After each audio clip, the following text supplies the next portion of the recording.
Today we went to Louisville for our first county, and we learned a lot. Before we went, Jeff really felt the Spirit saying to go after the one, to leave the 99 and go after the one. We really just essentially prayed for two people actually. The first one is interesting. We prayed for this homeless guy on the street, and right before that a friend messaged me and said, hey, I think you are going to pray for someone who needs physical healing for walking. And this guy told us he got hit by a truck. He has difficulty walking. He showed us the scars on his both his leg and his stomach from when he was in the hospital.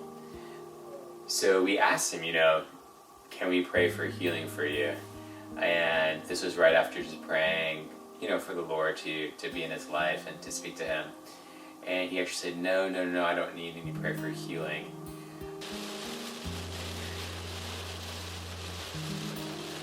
And it's this interesting tension when the Lord can do something and someone absolutely, says, no, I'm not ready to receive that. And being willing to respect that person and their thoughts and where they're at, and to bless them and to keep going.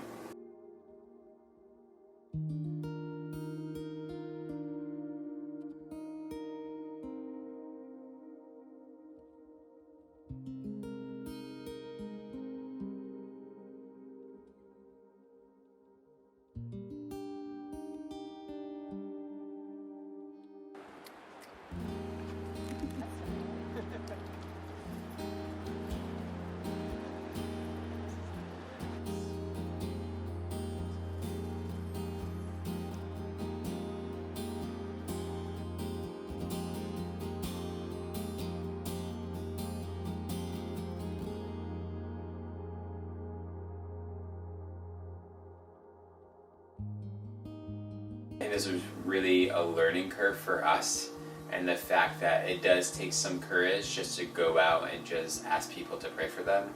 But there's a high level of discernment from the Lord, and just walking into the spaces that He wants you to walk into. Things don't have to be forced. You don't have to run out and be like, who do I need to talk to today? Who do I need to heal? Who do I need to do this and that? And when we think about Jesus walking with the disciples, there are times that Jesus just was and just is. He was walking with the disciples. He wasn't healing every person on the street. He was having a meal in someone's house, very ordinary, mundane things. And as that really got pressed into our time within Louisville, just walking down Bardstown Road in that area in the Highlands, it was really a time for us to really press into the Father, to pray out, actually physically pray out even as we're walking, blessing the community.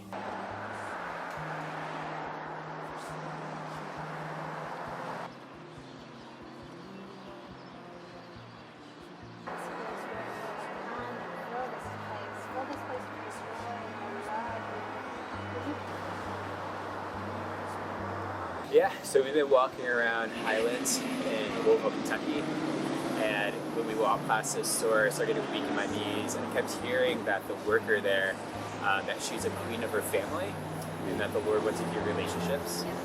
And yeah, so we went inside, and I went and I found this shirt, and the Lord is really purposeful in building relationships. It's like we just can't go and barge in someplace without really blessing the area too.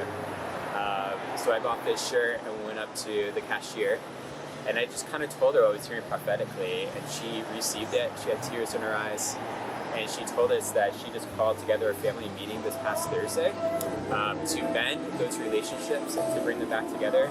So we blessed her with courage, we blessed her with hope, with new life, in Jesus' name.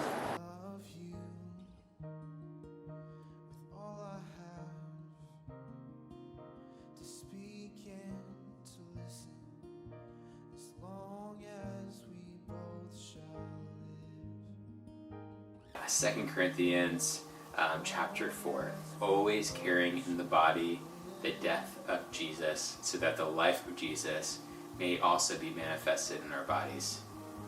For we who live are always being given over to the death for Jesus' sake, so that the life of Jesus also may be manifested in our mortal flesh. So death is at work in us, but life in you.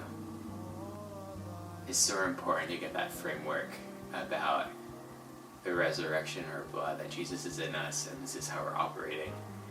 Everything may feel like it's against us. Our moods, wondering who we're supposed to talk to, not talk to. Even our physical bodies, and that is groaning, you know.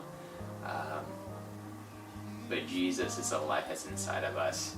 And as we speak life to other people, that glory will come out. And we pass on to someone else for the point of thanksgiving. It's really a beautiful thing. Yeah. Here's my